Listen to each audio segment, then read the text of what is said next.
Brought to you by Sensodyne K.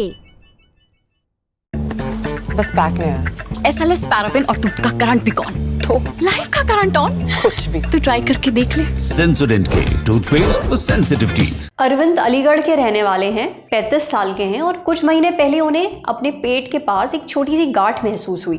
पेट में सूजन भी रहती थी, शरीर भारी सा लगता था, देर तक वो खड़े नहीं रह पाते थे। कई बार तो अचानक पेट में तेज दर्द शुरू हो जाता था। पेट दर्द से निपटने के लिए उन्होंने मेडिकल स्टोर से दवाई खरीद कर भी खाई, लेकिन कोई असर नहीं हुआ। समस्या जस की तस बनी रही। फिर जब परेशानी बढ़ने लगी तब जाकर उन्होंने डॉक्टर को दिखाया। कुछ जांचों के बाद डॉक्टर ने बताया कि उन्हें हर्निया हो गया है। इसमें जांघ के ऊपर या पेट पर या कमर या नाभि के आसपास एक उभार सा आ जाता है और बहुत दर्द होता है। कई लक्षण भी और महसूस होते हैं। अब हर्निया गंभीर बीमारी तो नहीं है, लेकिन समय पर उपचार ना हो तो सर्जरी तक करनी पड़ सकती है। डॉक्टर ने अरविंद को बताया कि उन्हें कब्ज की वजह से हर्निया हुआ है। ये सुनकर अरविंद भी चौंक गए। दरअसल उन्हें लंबे समय से कब्ज की शिकायत तो थी, पर उन्होंने इसे ज्यादा सीरियसली नहीं लिया। पर डॉक्टर्स के मुताबिक लंबे समय से कब्ज हर्निया का एक बहुत बड़ा कारण है। अरविंद चाहते हैं कि हम अपने शो पर इस बारे में बात करें ताकि और लोगों को भी सही जानकारी मिल सके और उनके काम आए। इसलिए आज के इस एपिसोड में हम डॉक्टर से जानेंगे सबसे पहले तो हर्निया क्या होता है, लगातार कब्ज के कारण हर्निया का जोखिम क्यों होता है, साथ ही जानेंगे कि हमें किन वजहों से कब्ज की शिकायत रहती है और हर्निया और कब्ज दोनों से बचाव और इलाज कैसे किया जाए। सुनिए। हर्निया होने की वजह, एक मेन वजह ये होती है कि हमारा एब्डोमिनल वॉल जो हमारे पेट और आंतों के बाहर होता है वो वीक हो जाता है। जब वो वीक होता है तो एब्डोमिनल वॉल हमारा बाहर प्रोट्रूड होता है और उसके साथ में ही मेनली आंत, हमारी बड़ी आंत या छोटी आंत, उसके साथ में बाहर प्रोट्रूड होती है, तो इसे हम हर्निया कहते हैं। और ये हर्निया काफ़ी प्रकार का होता है। जैसे हमारे ग्रॉइन में इंग्वाइनल हर्निया कहते हैं। अगर वो नाभि के आसपास हो तो उसे अम्बिलिकल हर्निया कहते हैं, और कोई मेजर सर्जरी के बाद अगर हो तो उसे इंसिजनल हर्निया कहते हैं।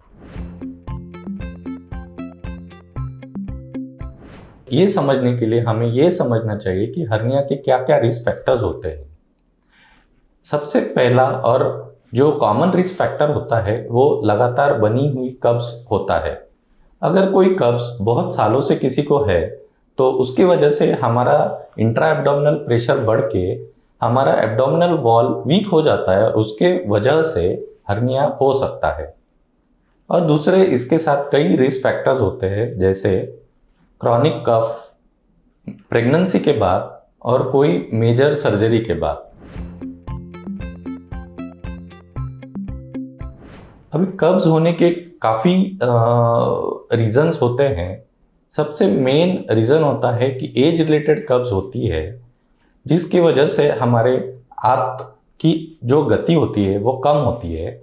उसके बाद में किसी को बहुत लंबे से अगर डायबिटीज़ जो अनकंट्रोल्ड है उसके वजह से कब्ज हो सकती है, थायराइड की वजह से हो सकती है, या फिर कोई मेडिकेशंस की वजह से हो सकती है। हर्निया का बचाव उसका रिस्क फैक्टर्स के बचाव करने से होता है। जैसे अगर कोई एक्सरसाइज कर रहा है और जिससे हमारा इंट्रा एब्डोमिनल प्रेशर काफ़ी बढ़ रहा है, तो उसको वो एक्सरसाइज की प्रॉपर टेक्निक्स फॉलो करने से इंट्रा एब्डोमिनल प्रेशर थोड़ा कम बनेगा, वो एक बचाव हो सकता है। उसके बाद में कोई बीमारी, अगर आपको डायबिटीज़ है, थायराइड है, उसका बचाव करने से हो सकता है। और अच्छा पानी पीने से, खूब पानी पीने से और डाइट में फाइबर्स बढ़ाने से हर्निया का बचाव हो सकता है। और अगर हर्निया होता है तो सर्जिकली हम उसको ट्रीट कर सकते हैं। हर्निया का इलाज व्यक्ति की स्थिति और बीमारी के स्टेज पर निर्भर करता है। परहेज और सतर्कता बरतने पर कुछ मामलों में अपने आप ठीक भी हो जाता है, लेकिन अगर हर्निया का पता चलने में बहुत देर हो जाए तो सर्जरी के अलावा कोई और रास्ता नहीं बचता। इसकी सर्जरी में 50,000 से लेकर 1 लाख तक का खर्चा आ सकता है। हालांकि कुछ केसेस में ये खर्च और भी ज़्यादा बढ़ सकता है, इसलिए आप सावधानी बरतें। शरीर में कहीं भी आपको गांठ या फिर उभार लगे तो डॉक्टर को दिखाएं। अब बढ़ते हैं सेहत के अगले सेगमेंट की तरफ, तन की बात। कैंसर के मरीजों को प्रदूषण से ज़्यादा खतरा क्यों है, रिसर्च से पता चला।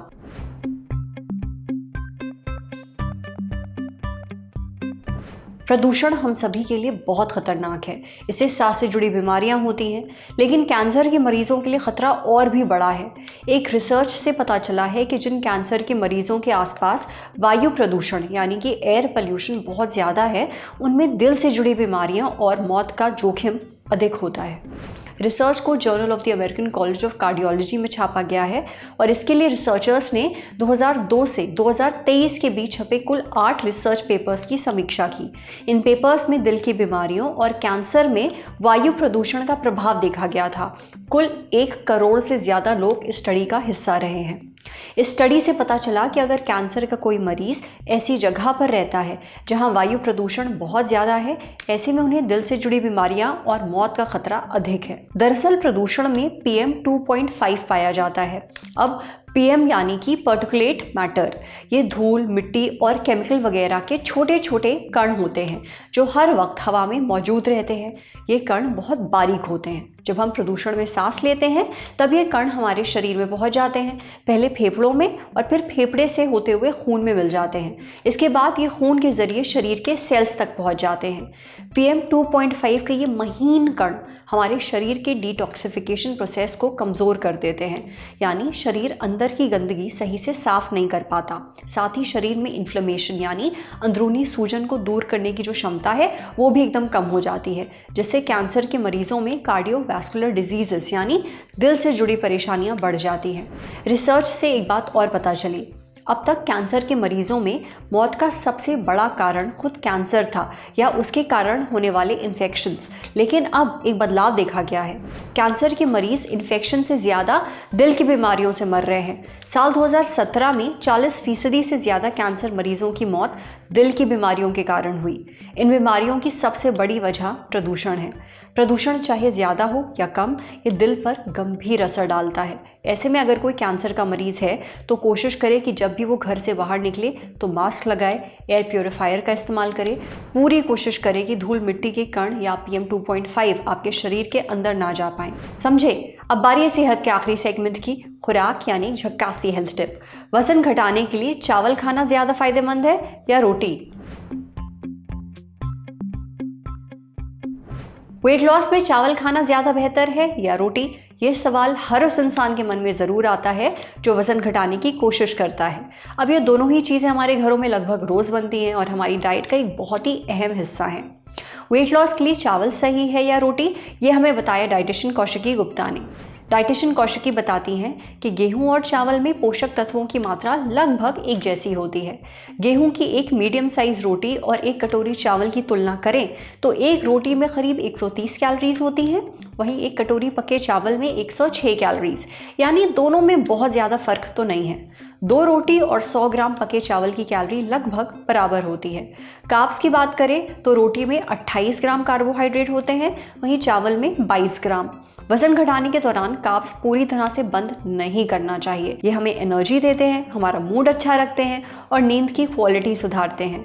जिस चीज़ में कार्ब्स ज़्यादा होते हैं, जैसे यहाँ रोटी में, तो उसे पचाने में समय भी ज़्यादा लगता है। इससे पेट भरा भरा लगता है और आप ओवर ईटिंग नहीं करते। वहीं अगर कार्ब्स कम होंगे जैसे चावल में, तो भूख जल्दी लगने लगेगी।